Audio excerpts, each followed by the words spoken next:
Washington football. Woo!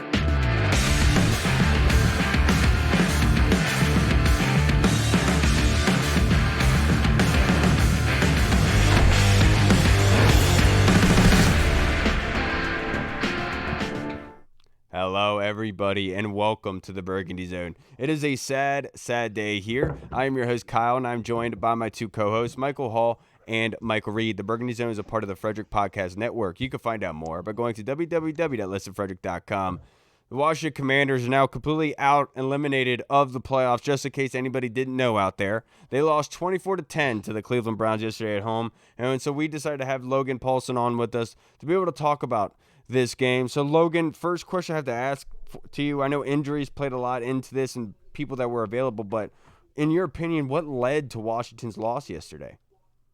Yeah, I think Cleveland did some really good stuff offensively. They'd been in like this kind of sidecar, gun run stuff that was kind of, I think, to support Deshaun Watson and the quarterback running game and the RPO game they were trying to develop to kind of give him more responsibility. And they kind of said, bump that. Let's go back to what we're really good at, which is get, Nick Chubb at 7 yards, have him run downhill, attack the defense. And Nick Chubb, for my money, is talented running back in the NFL. So, he showed that off yesterday, I think. But when you look at it, obviously those big runs, there was a lot of rushing yards, a very high rushing average, but they didn't score a lot of points off running the football.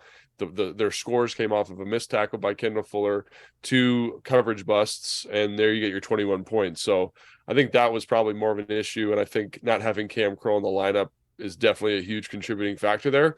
So, yeah, I think those are kind of the main points that I would touch on if I was saying what was the main issue defensively. Obviously, there's some different stuff offensively, which we can talk about later. Yeah, and you mentioned Cam Curl being out. It seems like this defense all year with Cam Curl being out of the lineup, they just seem to give up the big plays, seem to just not look right on the field, look as right on the field as they usually do. What does Cam Curl bring to this defense to make them kind of such a better defense? I was talking to Fred Smoot today, so I don't want to take this analysis from him, but he was saying that, Cam Curl to him is the best communicator of the bunch. Like, he seems to be able to get people lined up, get the checks called. And I don't know if that's for sure, but what I do know when I watch the film is he does play multiple positions. He plays, the nickel, he plays the big nickel, the Buffalo nickel, he plays the post safety, he plays linebacker for them in certain looks.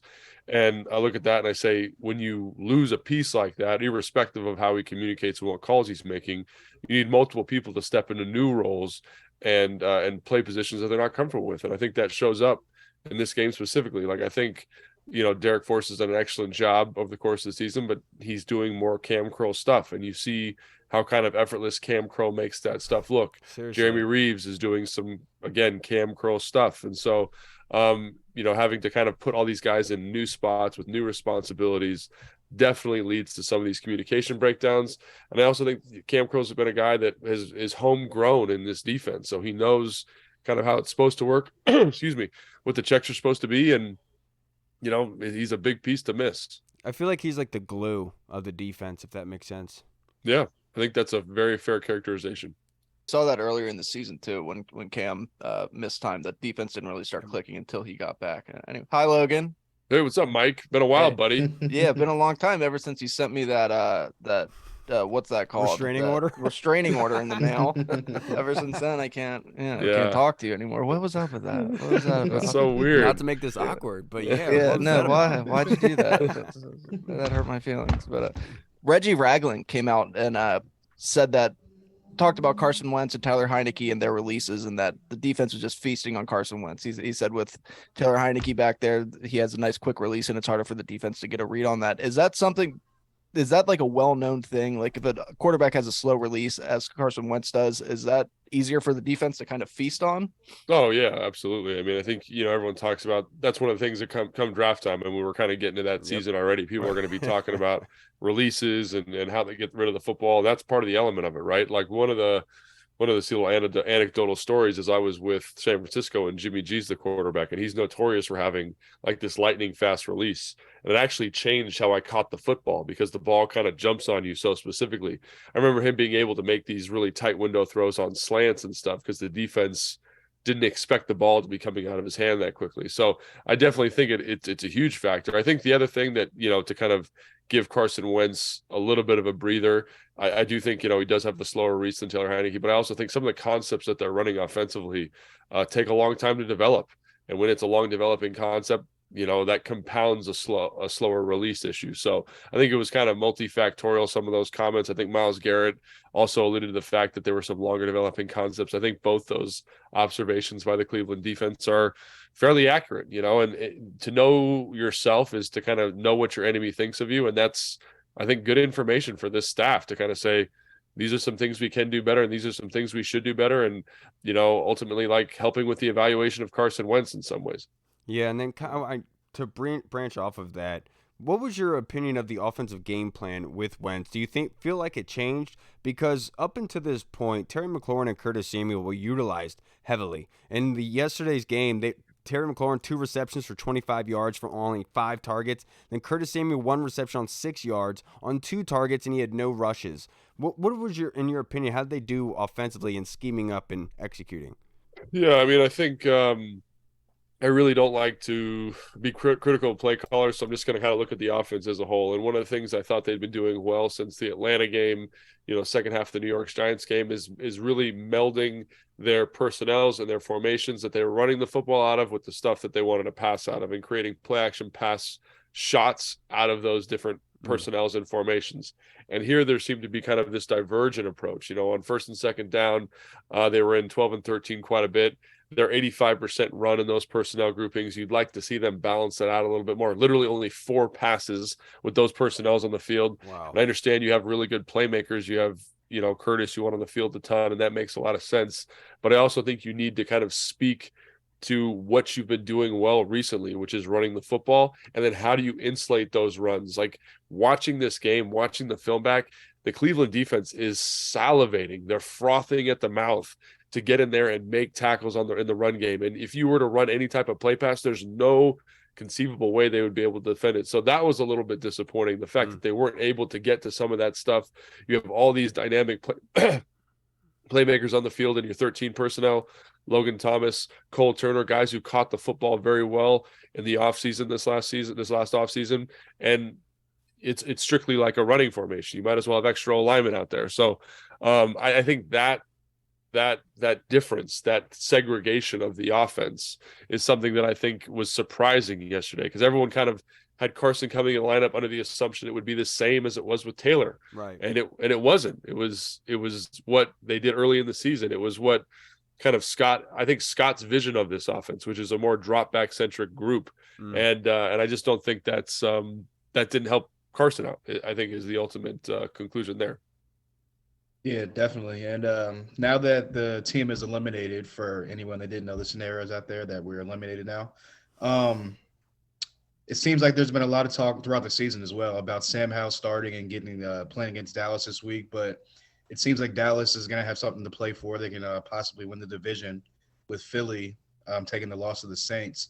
So my question is, with a defense like Dallas and with them having something to play for Week 18, do you start Sam Howell, or do you go with Taylor Heineke, or what would you do if you were throwing the quarterback situation out there? I think Ron today said that they are playing to win the game, and if that is his mindset, I don't think you start Sam Howell. And everyone's like, what? Why not? Oh my gosh, Sam Howell's a baller. Like, he's a 5th-round pick, right? He's a 5th-round pick for a reason. Like, he is, from what I understand, from watching him in the preseason, from watching him, from talking to people around the building, like, he's not ready to go yet. And that would be doing him and this team a disservice to put him out there if he's not ready to go. Like, I've played with guys in the past who aren't ready, and it's devastating. It's devastating to their psyche. It's devastating to the team. And that's not even the quarterback position. That's like dudes on special teams and stuff like that. So I think it's just, I know there's been a big push from fans to see what they got there. I think it's important to remember, look at Desmond Ridder, look at Pickett, look at Willis. Look how those guys have had a hard time integrating into NFL offenses.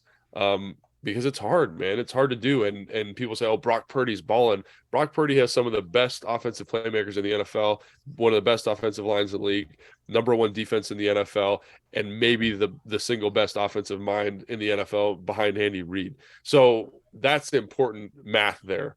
And looking at what this team's got, they've got good defense, they got good playmakers, offensive line is, I think, below average. Although I think this might come as a surprise. I think they played pretty well against the Cleveland Browns overall. And then obviously the play calling here, I think, leaves something to be desired. Let's just say that. So do I want to put Sam Howell in that situation? No, is my ultimate conclusion. If he does play, good luck to him. I hope he crushes it. But as of right now, from the information I have, I don't think that would happen. Hey, Logan, could you kind of expand on that, what you mean by Sam Howell's not ready yet? Because I feel like a lot of people don't really understand how much really goes into it. Yeah, I mean, I get this question all the time. And so basically when you look at the preseason tape, just remember a preseason football game is basically like a college all-star game. You know, like half those dudes playing in that game are not in the NFL anymore. They are literally there for that game. So when he's in there, said that so many times. Wow. So it's not like he's playing against NFL talent. So when you think back to his games, I think he did some nice stuff, obviously. But you see his footwork a little bit off, the rhythm and timing of the plays off. He's holding the football a very long time.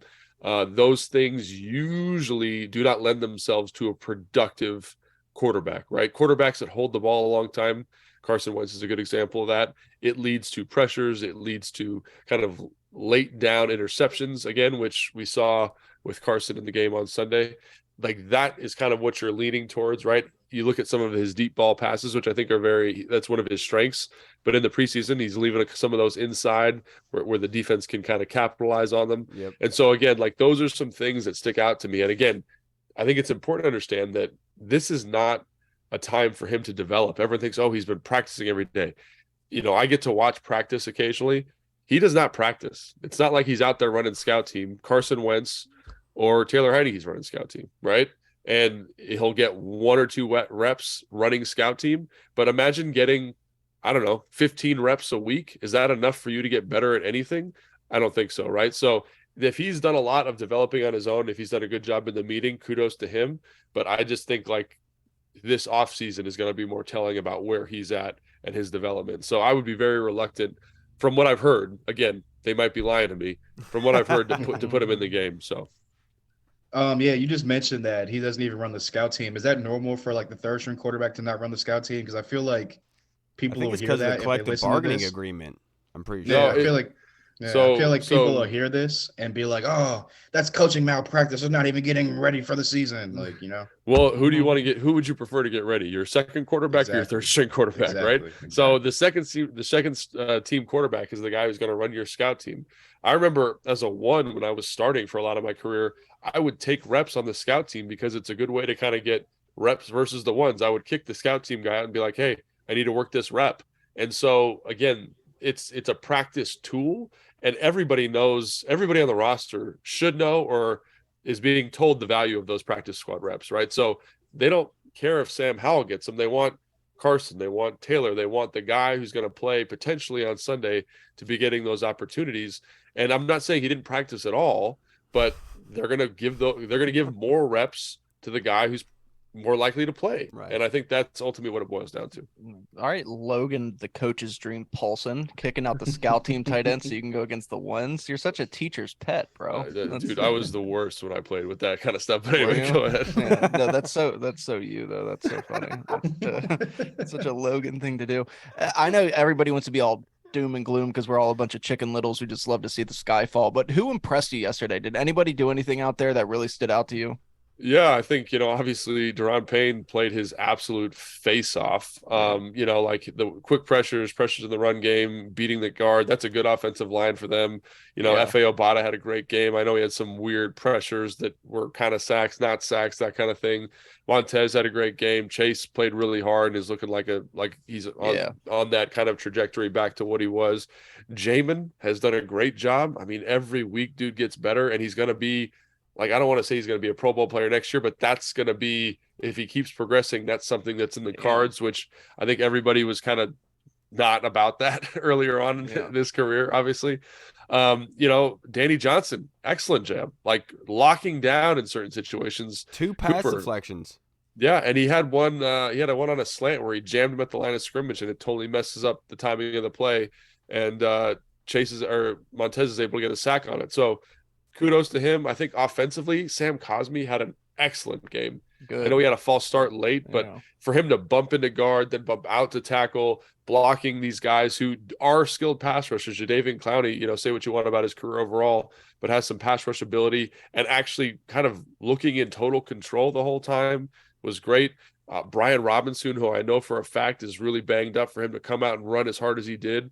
Kudos to that guy, man. Testament to him. Fantastic job, right? I think Charles Leno had a really nice plan for Myles Garrett. Obviously, he gave up a sack or a pressure, I think, at some point. But overall, I thought a really solid performance from him. Bates blocked really well. Jahan, obviously, his route running ability is well documented. Yeah. So I think there are some pieces offensively and defensively that you feel really good about. And defensively, it's crazy, man. Like down to down, those guys played so hard. And it's like literally 5 plays, five plays that are the difference in the game for them. And unfortunately, that's why defense is so hard to be consistent with, because it just takes a couple opportunities for a team to get the lead. But I think, there were a lot of pieces that I was like, man, it's too bad they lost, because this guy just played his absolute face off. And that's always good to see. So you heard it here. Deron Payne missing a face from playing. Yeah, dude, played so good, man. He's a heck of a football player. And gonna make himself a lot of money. So watch out. Now, to wrap this up, Logan, I only have a couple more questions for you. But looking at this team, like in the offseason, I want to get your opinion just looking forward. I know we still have one more game to play, and I hate to do this, but the season is over. But looking forward, what is the offseason focus? Give me 3 positions off the top of your head before free agency. We obviously don't know what's happening. Right. Way too early. But just from your point of view. So if I was going to say 3 things that need to happen, I think you need to franchise Deron Payne, and then I don't care if you franchise to trade him. I know that's maybe like not what fans want to hear, but you need to make sure you have something for how valuable he was this year. Either he's playing football for you next year, or you're moving him to give yourself draft capital to move up in the draft to take a shot at one of those quarterbacks or whatever it is. Because think about it right now. This is how good he played. You're probably getting a first, maybe another player, or maybe like a second-round draft pick, first and a second for him. Wow. So that's the kind of value he's got right now. So strike while the iron is hot. Trade value is pretty, so trade value is pretty dope right now. And again, that's good. Those are good pieces to say, hey, we need to move up to kind of take a shot, maybe in the top 10 at one of these young guys. That might be a solution there. So that's what I would say. First and foremost is make sure you take care of that. Don't botch that. Don't let him hit free agency. Don't let him do that. You need to make sure you're getting value for him and what he's done as a Washington football player. Then the other thing is, I think you need to find a way to address the offensive line. You need to get probably 2 pieces in here, one in free agency, one in the draft. I started my tackle evaluation on Sunday after the game, and there are some pieces available. It'll be interesting to see how that all shakes out in terms of big board stuff as we get closer to the draft. But I think I would say usually you could probably get multiple offensive linemen. We'll see if that shakes out this year. I don't think it's that the peak is not that high. I don't think it's a very good offensive line class, at least at my first watching. There are some guys, but you need to get somebody there, somebody in free agency. You need to make sure you get a guy like Wes Schweitzer back, if that's something that's going to go on there. And then I think you need to get a good secondary young corner, preferably in the draft, that can complement Benjamin St-Juste and, maybe shift Fuller's role. That's not to say Fuller played badly this year. I just look at it and I say, what's the thing this defense needs? And I think it needs another elite cover piece. Yep. And that would be one thing to do to get that done. I absolutely agree with you there. Now, my next question for you, obviously this season is a failure. I don't think there's any other way to go about it. It was playoffs or bust, and they obviously missed out. That being said, given the way that the season went, they still were in a good position to make the playoffs. They fell short of it. Who do you think, in your opinion, Logan Paulson, Professor Paulson, who's the MVP of the team?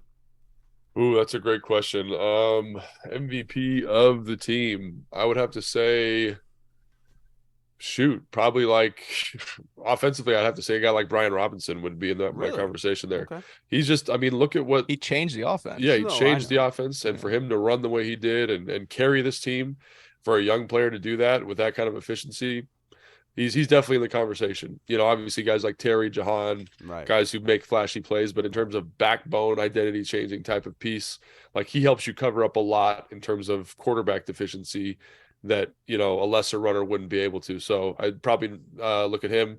And then defensively, it's got to be Allen or Payne. Like those guys are tremendous. Maybe Cam Curl, maybe if the votes look right, but in terms of production, I think Payne and Allen, man, are fantastic football players. Absolutely. Logan, I can't thank you enough for joining us as always. You can catch Logan on Instagram at Logan_Paulson82 or on the Take Command podcast. So make sure you guys go and check that out. Logan, as always, brother, I can't thank you enough for your time, sir.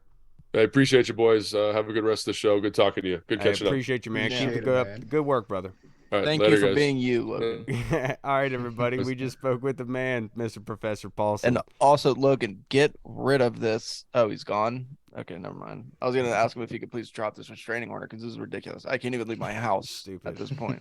Yeah, this was a demoralizing loss, obviously, and there's a lot to go over. But I want to get to your guys' fan questions because this one is from the Colonel before we are joined by our next guest. He wanted to ask this question in particular, and he's very adamant about this getting pressed. Is there an over-under in Vegas yet on whether the Eagles fans will eat horse crap again if they win the next Super Bowl? Wanted me to make sure that Eileen heard that because apparently she's an Eagles fan, has been talking it up. But what do you think, Hall? Yeah, I'd put the over/under at 2 turds. I mean, they already ate one last year, so second Super Bowl, 2 turds, and turd to Super Bowl trophy correlation. I would say it's probably about a 10 turd. If I was going to put money on it, Wow. I would say 10 turd. The reason for that is I'm not convinced that it was just a celebratory thing. Like, this might be in their normal diet. I don't want to put that out of the realm of possibility, so I'm going to put 10 on that. But I'm not a betting man, but I'm going to say that 100%. Yeah, that's what they do. If that'll bring us a Super Bowl trophy, I would eat some. I don't care. Yeah. Now, this question from the Colonel is a great one, Hall. Who is more likely to return next year, Heineke or Wentz? Any chance that both of them will return or neither of them? I guess if you had to make a decision, you'd probably go with Heineke because he'll be the cheaper option. Obviously, this is like he's the dude that's loved by some of the fan base, hated by some of the fan base. But it's a guy that knows the system, knows the offense, knows the facilities, knows the team. So, and I know the team, like the offensive team, the offensive core, the locker room would love to have him back. But me personally, I think neither will be back. I think the only person on the roster, QB wise, that'll be back right now is Sam Howell, just because he's a rookie and he's under contract. But yeah, I think that Wentz, obviously, after that performance, there's no way he's coming back next year.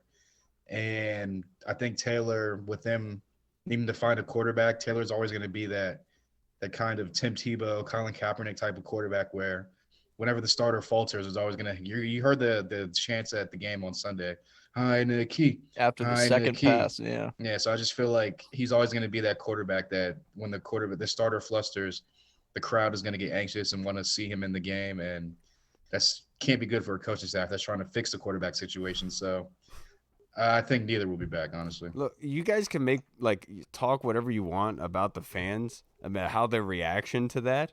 But I mean, I know that we want to get on Ron about the decision to go. Well, it also splits the locker room. I mean, right. look what a guy like Cam Sim said to his boy Reggie Ragland about, some of the guys wanted Heineke because he gets the ball out faster and whatnot. So I feel like also it's kind of like a locker room fracturing type of like situation where some guys would prefer Heineke, some guys would prefer X starter, whoever the starter is next year. So. Look, you know me, I love Taylor. I'm a huge Taylor guy, but I understood the move. And because the reason for that, coming into this game, they were scoring low points, right?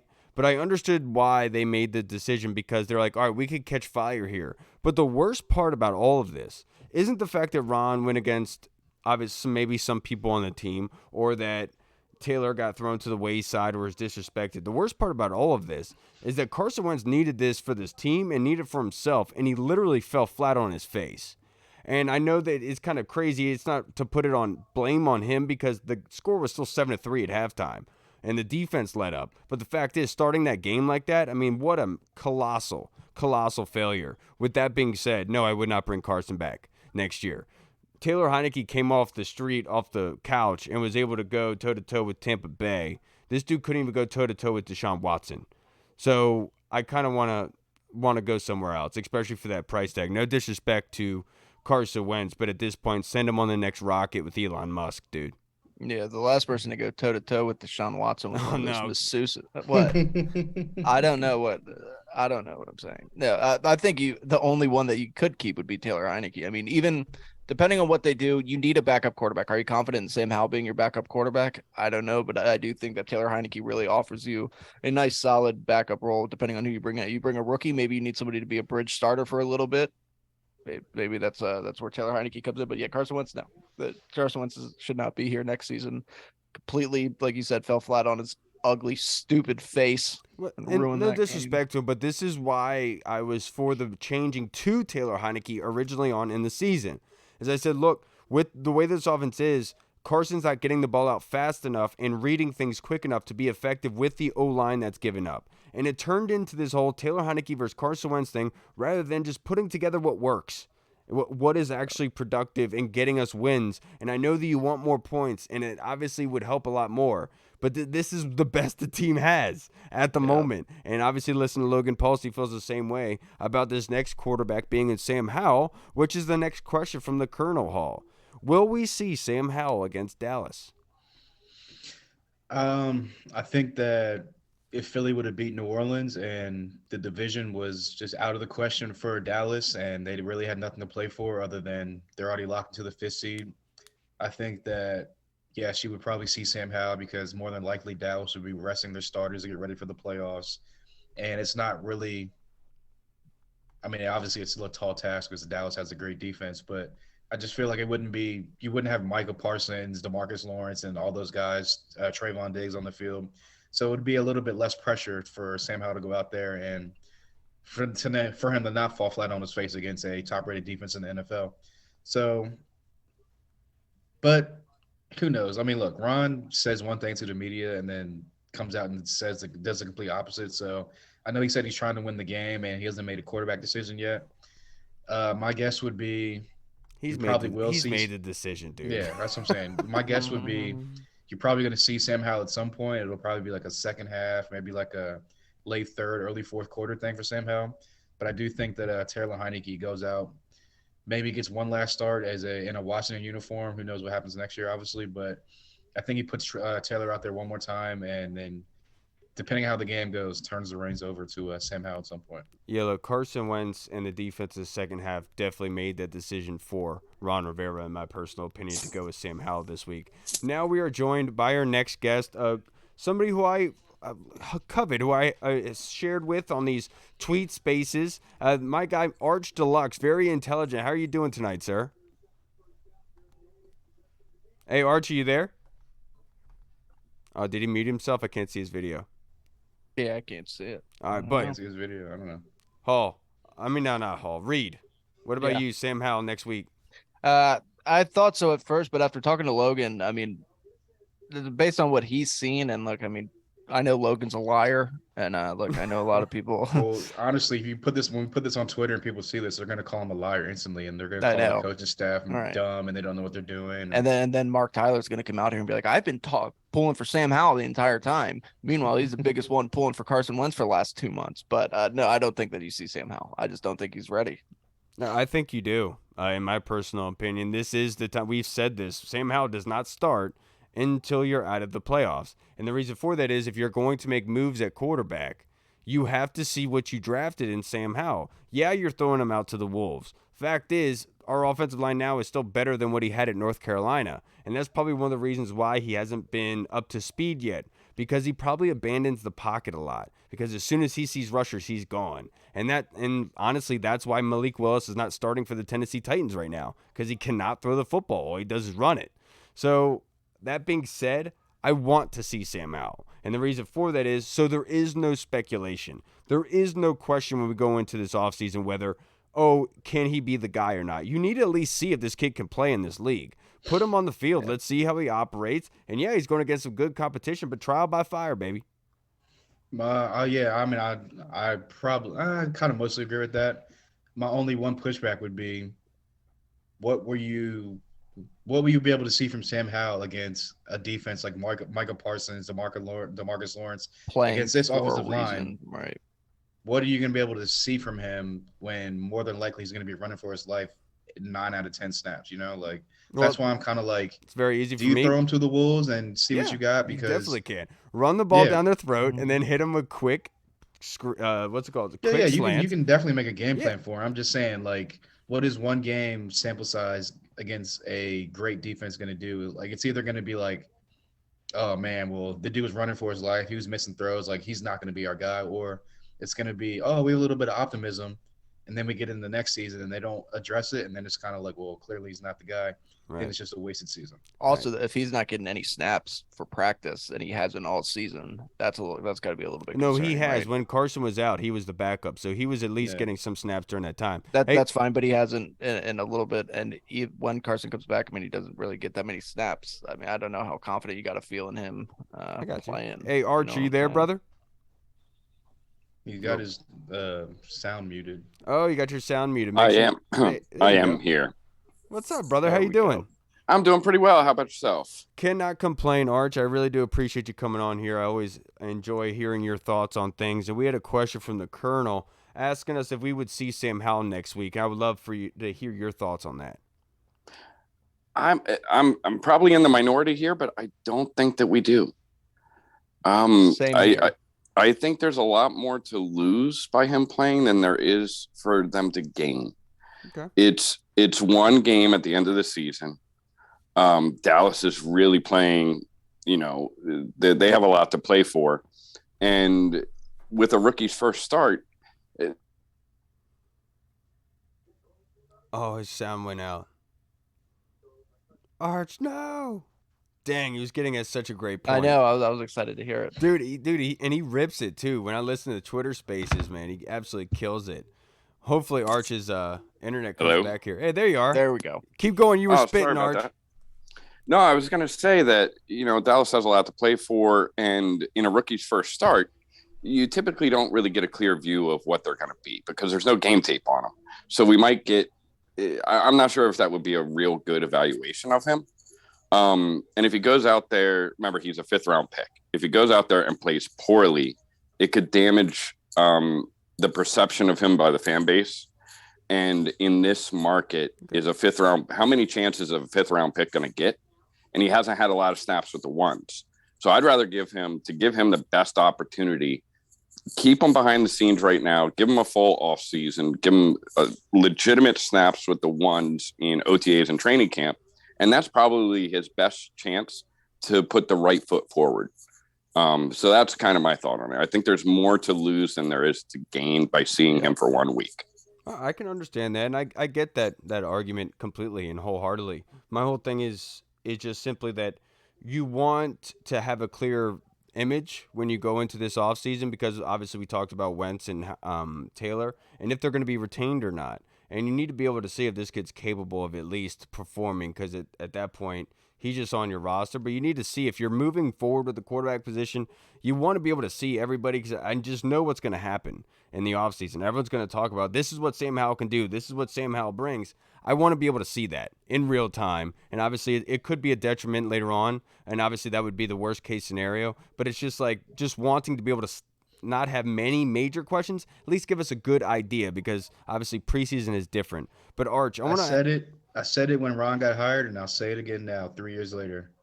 Ron has no interest in developing and drafting a quarterback and developing him into the guy. That's a good point. He wants a veteran guy that's going to come in and be able to kind of plug and play and kind of get him over the hump. Obviously, we're looking at another 7-win season again, especially after this past all season where he hyped up year three. And me personally, I don't think there's any way that unless he goes up and drafts one of these top-rated guys, these top 2 guys, top 3 guys, that he goes into the season without another veteran quarterback under center. I got you. Now, Arch, this next question is from Tim Towner in our Discord chat server. Which player overperformed this year? It's actually the person that I think is Derek Forrest. And prior to the season, that was actually I called him to be my surprise contributor this year in spaces. But I do think Derek Forrest as what was he, 5th round pick last year? Yeah. Was injured, didn't get a lot of time, and to come out and play the way that he has and to play a significant role in the defense, I really think that Derek Forrest was a pleasant surprise this season. What about you, Reed? I really like that Forrest pick.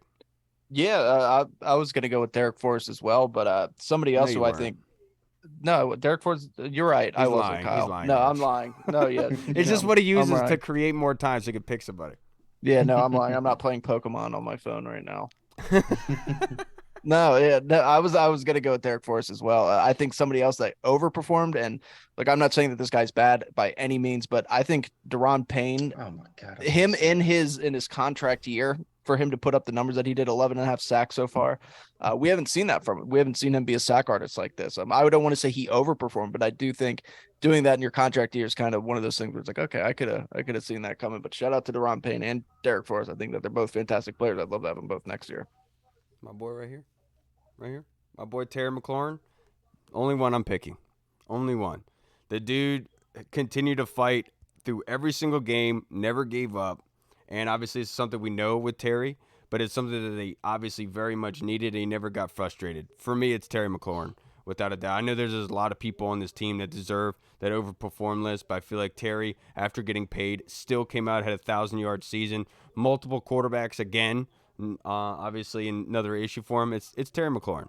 Now, which player underperformed this year, Hall?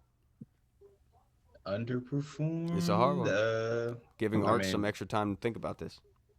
I gotta say, I think Logan Thomas underperformed this year. Obviously, he was coming back off the injury, so I'm gonna give him a little bit of slack. But I think that people just assumed coming back from the injury, coming back from the ACL, once he got on the field, he would kind of look like the 2020 Logan again, and obviously that wasn't the case. Towards the end of the season, he kind of got a little bit going, looked like his athletic stuff a little bit here and there. But if you just watch the game throughout the season, he was missing blocks. He was a little bit slower. Tried to hurdle blocks. somebody yesterday. Yeah, He's back to form, baby. He's healthy. He tried to hurdle a man that, standing up straight. Yeah. Dude, he's gigantic. Yeah, I think Logan Thomas, if he's My back car? next year, I think he'll have a better outing, but I guess you could say he underperformed this year. For me, it's very, very simple. It's Carson Wentz. Just looking at it, only one win on the season in his starts. Obviously, they paid $28 million to the Cat, which is relatively normal for a quarterback. But yeah, you know what I mean, though. But it's just still the fact. Give my man some props. Fact is, this kid Taylor Heineke, everyone keeps talking crap about, somehow put together more wins than this dude. And obviously, you can talk about defense and all that jazz. Obviously, the injuries and everything. But I just feel like point blank, the way looking at it, it's Carson Wentz. What about you, Arch? Who's what player that underperformed this year? To me, and this one might not be fair, but William Jackson III. Hey, dude, I thought William Jackson was going to be a stud the last 2 years, and each year he got worse. Yeah, he just did not look like he was comfortable. Didn't know. The mental mistakes that he made on the field, and just the wide open receivers that were his responsibility. Yeah. The communication breakdowns always seemed to involve him and another player. He was the constant, and you saw as soon as he was removed from the lineup, the defense started performing, and that was in combo with Cam Curl returning as well. But William Jackson, I mean, for the talent he was coming from Cincinnati, all the high hopes. He was a very sought-after free agent from a lot of teams in the NFL. And for him to come in and perform the way that he did, William Jackson by far. That's a great one. Yeah. To this point, obviously, I just forgot about him. I was going to say the same thing. I was like, I kind of forgot he even was on our team this year. Yeah. Yeah. I'm gonna go with Sam Cosmi. Sam Cosmi, I had such high expectations for all year. I think a lot of people did, coming off of his rookie year, which he was a fantastic right tackle.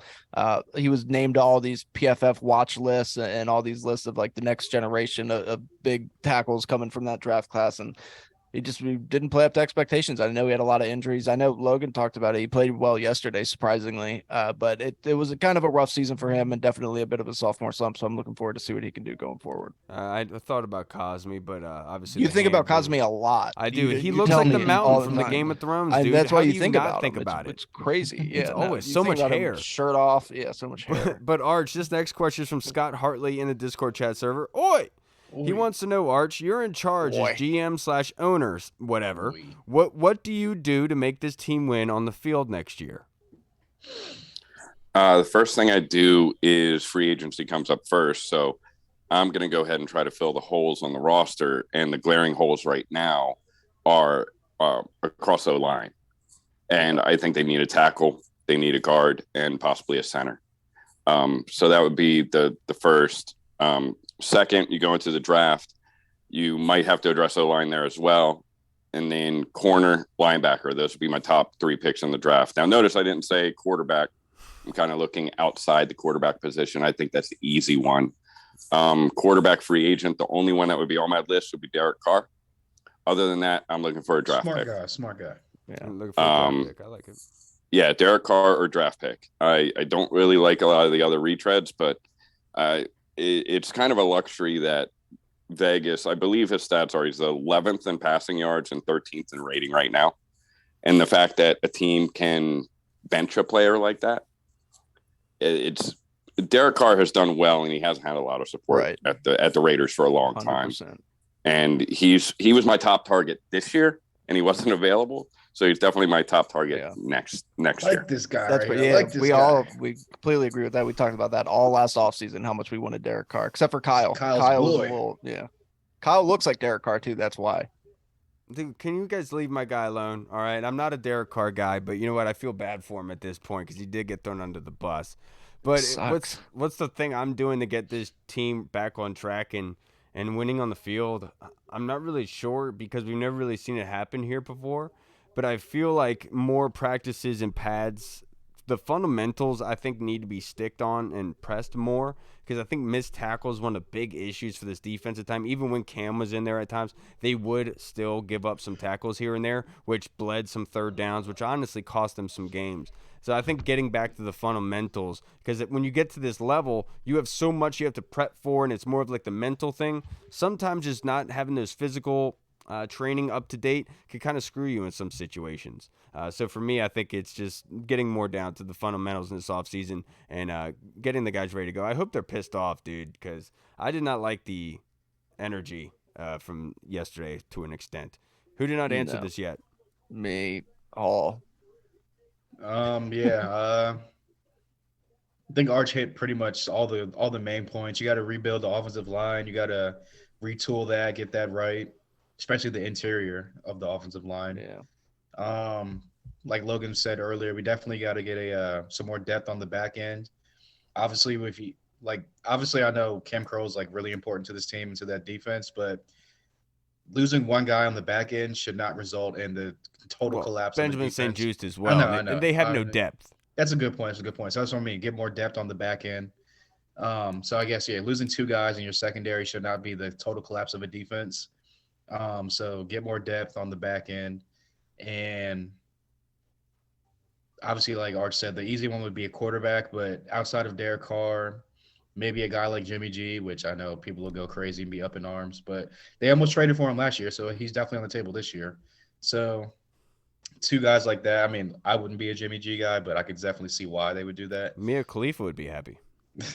But, outside of the 2 big main concerns, which would be the offensive line and cornerback depth and back end depth, I would say the third thing would be, I don't know. I guess it doesn't have to be a third thing. No. He didn't ask my third thing would be less personnel control for Ron Rivera, because I just feel like Ron Rivera, the coach, is hurting Ron Rivera, the GM, and vice versa. Oh, yeah, it's weird to just add on to what you guys are saying. It's weird thinking about because Chase Roullier, when he plays, he's so good. It's just the last 2 years the dude hasn't played. And it sucks to say. You paid him, it sucks to say because I love Chase Roullier, but I think you're right. I think the interior of the offensive line and shoring up any spot we can on the offensive line is going to be huge going forward. I think that's going to have to be something that they look at. Yeah, and I think it's very easy to say that the needs on this team are offensive line and corner. Then defensive back, I think, is the other one that really needs to be addressed, and then linebacker depth as well. But this next question, Arch, is from Meese21, our guy Brandon, the Discord chat server. How do you feel about the overall season? Was it a success or a failure? Or are we heading in the right direction? And name one major change that needs to happen in the offseason. I think we already did the one major change. So do you feel like this team is heading in the right direction? Do you look at this season as a success?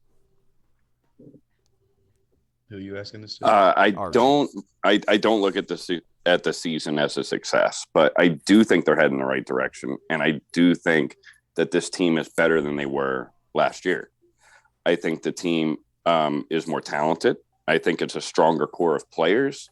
And I'm going to disagree with a little part of the Ron Rivera as GM.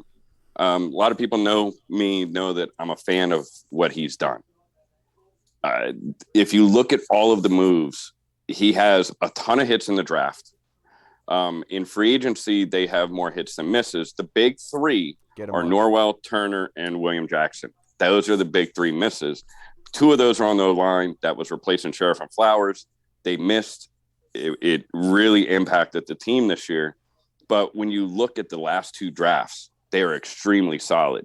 You look at bringing in Leno, bringing in Thomas, bringing in J.D. McKissick, bringing in Curtis Samuel. They've had a lot of hits. Right. Wes Schweitzer. Even Ronald Darby, the one year that he was brought in as a rental. They bring him back Kendall Fuller. Bobby McCain. They have a ton of hits. They have 3 glaring misses. But when I look at him as a whole, I like what they've done with the draft. I like the young talent. They've retained John Allen and Terry McLaurin as their captains. They've extended them. Payne is next on the list. I like the GM Ron. I think the 3 glaring misses are what's hurting. And unfortunately, that majorly impacted the line this year. Yep, and for me, I agree with Arch. That's why I like Arch. Why I brought him here just for that segment, so Hall could hear that. But honestly, look at this team. No, I don't view this season as success. It all based on playoffs and winning a playoff game. But what I will say is, do I think they're heading in the right direction? You're damn right I do. And the fact is, we're sitting here pissed off about not making the playoffs because we were sitting here at 7-5, 7-5-1 at one point. That's not something we're used to. And we did it with the quarterback that everyone likes to pile on, and which goes to show you this is a good team that's trending in the right direction, that's starting to learn how to win. They got to put the pieces together. And obviously, like Arch said, they have hit on some, but they got to put the cherry on top. They got to figure out the final concoction and get some actual stability in this building, because I think the constant questions are a huge issue. But that being said, this is the first time you're actually seeing a football team get built. This isn't like with patchwork and Band-Aids like you've seen under other Dan Snyder people. This is an actual good team that's being built, and they're playing hard in all these games. The games they lost against the Vikings, the Giants, they were in the game. They were. They was right there, and they lost it. That is a step in the right direction, knowing that you hold your future in your hands. This past game was just too many injuries defensively that they couldn't hold on for that longer. What about you, Hall? Yeah, I think that success, failure, no. Yeah, this season was definitely a failure. Obviously, like we said, it was playoffs or bust this year. We were pretty much not locked into the playoffs, but we were 1 win away from basically being locked into the playoffs over the past month. Yep. Couldn't get it done. So that's obviously disappointing, which would make the season a failure because they missed the playoffs. Kayvon Thibodeau. And as far as like the direction of the team, I do think they're in a better place than they were last year. Like you said, they're fighting to the end. They're not getting blown out like they were maybe like a year or 2 ago. But as far as like overall, like yes, the talent on the team is great. The young talent is great. They've definitely hit in the draft on a lot of pieces, especially the later round picks, which is obviously like a good thing and a testament to the scouts and the front office. My only thing is, if you look at 2020, started off slow, hit the second half of the season, get a winning streak, get to the playoffs. It's 2021. You start off slow, second half of the season, you make a push. Year 3, you start off slow, second half of the season, you make a push. So I just want to see, for them to see, for me personally, to say that they're going in the all the way right direction, you got to be able to start fast next season, not put yourself behind the 8 ball and start off 1 in whatever, 2 in whatever. If you start off fast next year, then I'll be even more convinced that they're going in the right direction. Yeah, one thing I will say to that, they had to be quicker with making their adjustments early on in the seasons. I think the Landon Collins move in 2021 and the William Jackson III move were reminiscent of one another. It took too long for them to change it. Now, one thing I will say is, Brandon, I didn't answer it. One thing I do in the offseason is I'd work to buy the refs as much as I could, like Jim Mora has. My goodness, we need to be able to get the refs on our side at some point next season because that would help a lot with some of these wins that we need. But Arch, this next question is from Joker. Does the potential sale of the club, offers north of $7 billion, would make it more likely? Give Snyder the distraction he needs and leave Ron Rivera and company in place for another season so new owners could come in, evaluate, then come in with brooms and sweep it all away and give the franchise the much-needed reboot. I'm probably in the minority here, but I don't think that there's going to be a new regime in this coming season. because when you look at the timing of it, they're not even going to vote on the owner until late March. So you're already into free agency. You got the draft right around the corner. The hiring time, the peak hiring time is right after the Super Bowl. So I like the idea of the stability. The hardest thing to do in the NFL, and I didn't talk about this when I talked about Ron as the GM, is to find a quarterback. Yep. And the first year Haskins was here, they kind of had to roll with him. The second year is the year that I think they missed. That's when they could have possibly traded up to get Justin Fields. They didn't make that move, deemed it too costly. Third year, they took a swing at a vet, which obviously has been a failure. So that is the hardest position to find. Even players even coaches like Kyle Shanahan are still looking for theirs. Right. And, the idea is to build the team around it, to support it, and plug your guy in. They got to find that guy. But I do think that this regime is going to be here almost by default because of the possible new ownership change and when it's going to happen. But I also feel that this regime deserves a fourth year based on everything they've done, how far they've come from 3-13 to where they are. There's only, I believe, 9 players remaining from the previous regime. And the main ones out of those 9 are the 3 first-round draft pick defensive linemen, Terry McLaurin and Cole Holcomb. That's not a lot that was left from the prior regime. This is a completely new, as you've said, rebuilt roster from the ground up, built the right way through the draft primarily. I think it's something that takes time, and I think they do warrant another year, but they got to get the quarterback situation figured out. Yeah, That's honestly, the other thing. I This think team's Arch so close. described it perfectly. Yeah, same. This team's close, man. They're right there. I think that's why.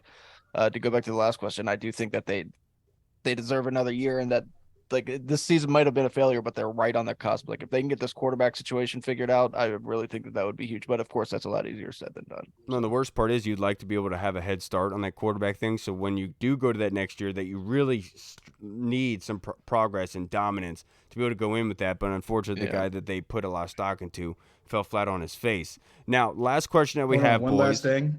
Like we all know, the most Washington thing is going to happen next year, where obviously even if they do get a new owner by say 2024, he's going to take over. We all know next year somehow, some way they're going to win the division. New ownership's going to come in. They're going to have to be like, well, Ron and the staff won the division, so like, what are we going to do? And then that'll send the fan base into a whole another just tailspin of why are we keeping them? And Twitter will be a great time, but yeah, it's the most Washington thing that happened where we had a down year this year. People want everyone blown out. People want a new regime. And then next year will come in, we'll win the division. And then people will be like, we need a new regime, but we can't fire him because they won the division. Like, what's going on? So I get it. Now, this last question, Arch, I won't go to you right away. I'll go to you. So stop playing Pokemon. This is from our guy, Tony Franchise. So where do we go from here? Meaning, is Ron safe quarterback in fixing this offensive line? It's a good question, though. Where do we go from here? Because we don't know with ownership. I personally, I know a lot of people feel differently, but I think Ron's safe. Like Arch said, I think that they've earned themselves a fourth year for sure. I mean, but where do we go from here? What was the question about the O-line? I just heard, where do we go from here? O-line. Where do we go with what do you want to do, basically? Yeah, I mean, I think O-line's huge. Like I said, you got to try to identify that quarterback. And I know that obviously they've tried in years past. They brought in Ryan Fitzpatrick. They brought in Carson Wentz. You got to bring in somebody that doesn't have all of these issues. And that's easier said than done because those quarterbacks aren't available all the time. If they were, I mean, they wouldn't be those guys. But it's you got to identify something at the quarterback position, man. I don't know what, just to give you a shot in the arm, even if it's to buy yourselves another year and getting a young guy, even though I do think that they'd rather have a vet. You got to identify a quarterback and you got to bring somebody in who's competent, who you can move forward with. Because so many of these games we can look at, we could say if our offense would have just scored more points, our defense wouldn't have been on the field so long, we would have ended up winning that game. And it's the same old song and dance every year, year in and year out. So unfortunately, I think quarterback's the biggest thing this year, and as it has been every year. So it's boring, but that's what you got to do. I think it comes down to offense, offensive line in particular. I think that's where the focus should be moving forward, because you can have that quarterback and it's great to have and all, but he's going to break his leg in his first year and it's going to be it all over again. We're back Good to square one. quarterbacks, though, do overcome bad offensive lines all the time. You see it all the time. That is true, but we got to get lucky, and honestly, that does That's not the happen thing. around That's what here. I'm saying. You got to But identify Arch, it. See if you can. to finish this up, to wrap us up for this episode, sir, where do you think we go from here? Talk to the fan base. I think where we go, where you look at the defense, 10 out of the 11 starters are returning. If they can extend Deron Payne, that's 11 for 11. Yep. You add depth to those positions through the draft in linebacker and corner. Offense, all the skill positions are returning, with the exception of probably Logan Thomas and J.D. McKissick, depends on his health. So I think the way you go from here is you got to shore up the line, get the quarterback, whether that's Derek Carr, draft. I think those are the best two options. I do like the staff that's in place. And, continuity this is a microwave league in the NFL, and everybody kind of wants to hit the control, alt, delete, and reset every 3 years. Yep. But when you look at the teams that are successful, they're the ones that stick to the plan and have some continuity and grow with the players that they picked in their system, that they can grow up together. Look at the secondary. They're young. The receivers are young. The captains are retained and under contract.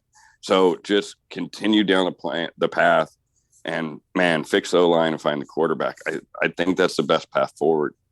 Yeah, and I know it's easier said than done. Now, the cool thing about Derek Carr, if you look at his contract, they have to make a decision on him within 3 days after the Super Bowl. Right. It's going to happen fast. So Derek Carr could become just a straight free agent around that.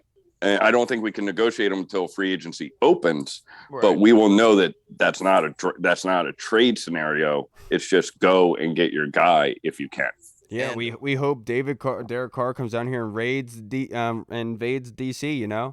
Yeah, and Come this has storm- got to come be storm the FedEx Field, brother. this has DC, got to be DC. this has got to be an attractive offer for free agents too, if you think about it. I mean, I know the whole ownership thing, I know all that, but I mean, looking at these weapons, like, you got to be like, all Yeah, right, they got a please. good defense, they got weapons, they got I would love for somebody to tell me that this team was better off in 2019 than it is today. right. Look at the Yeah. offensive weapons. Look at the defenders they have on defense. They are stout. They are well built. It's just the injuries continue to kill them at the worst possible times. Losing Larson again was another huge backbreaker, which can directly be correlated to a loss of being able to run ground and pound. And it's just unfortunate that, that's something that you would want to fix, because for 3 years now, it has destroyed their seasons. And Yeah. it's just something that for some reason cannot be fixed, it seems like. And you but- love ground and pounds.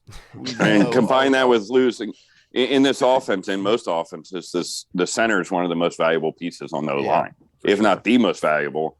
And to lose Roulier, who's one of the better centers in the game, in back-to-back seasons, losing him at the tail end of the Detroit game, week 2, Yep. and Larson was still on PUP, and then we get Larson back, and then we lose him again, and you have Schweitzer playing center. And Schweitzer should be possibly our starting right guard Yeah. this season.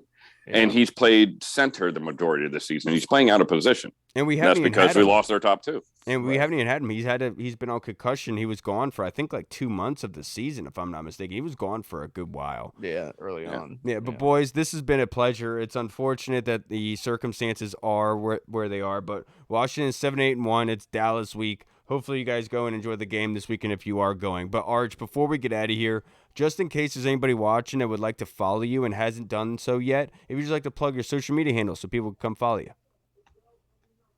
Yeah, it's just at Arch Deluxe, 2 underscores. I had to add an extra one in there to get it. But Mhm. that's my handle. Absolutely. You can Yeah, find him yeah. on all the Twitter spaces with CJ the Hog, the Burgundy and Gold Battalion, with Shelly spaces as well. Whenever you're looking for somebody with a really good educational opinion that will teach you something, learn from, Arch is the guy to go to. Can't Yeah. thank you enough for your time, I sir. agreed with everything you've said today, Arch. That's rare. Very Man, rare. thanks for having me Mhm. on. I love talking football, man, and this is a fun time for me. So I really Yeah. do appreciate coming on, and I had a lot of fun. Yeah, hopefully. Well, Yeah. next time, March, we'll make sure it's under better circumstances, more happy to go about it. You All got right, about everybody. a year or so to do that. But, We'll see you guys on Thursday. Make sure you check us out then. Have a good, safe week. Back to your work week. It's 2023, baby. We got to start it off right. All right, everybody. I'm Kyle. I'm Hall. I'm Logan Paulson. Yeah, you are. You're. That's why he sent you're that. uglier than Logan. That's why he sent that do not contact and then Yeah, all I that. get it. Okay. All right, everybody. We'll see you on Makes Thursday. sense now. Washington football. Woo! Hey, what's up, everybody? It's Kyle. I just wanted to say thank you so much for watching. And if you liked what you saw, make sure you hit the subscribe button and the notification bell. That way you get notified when anything new is uploaded to the channel. Also, we just launched theburgundyzone.com. You can go there and find all of our latest news, articles, and the latest episodes that are uploaded. Again, we also have the Discord chat server, where all of our VIP folks are in, like Andy Burrows, Scott Hartley, Sergio Martin is in there as well. Don't miss out on the Discord chat server. Go and check that out. Until next time, everybody, Washington football. Woo!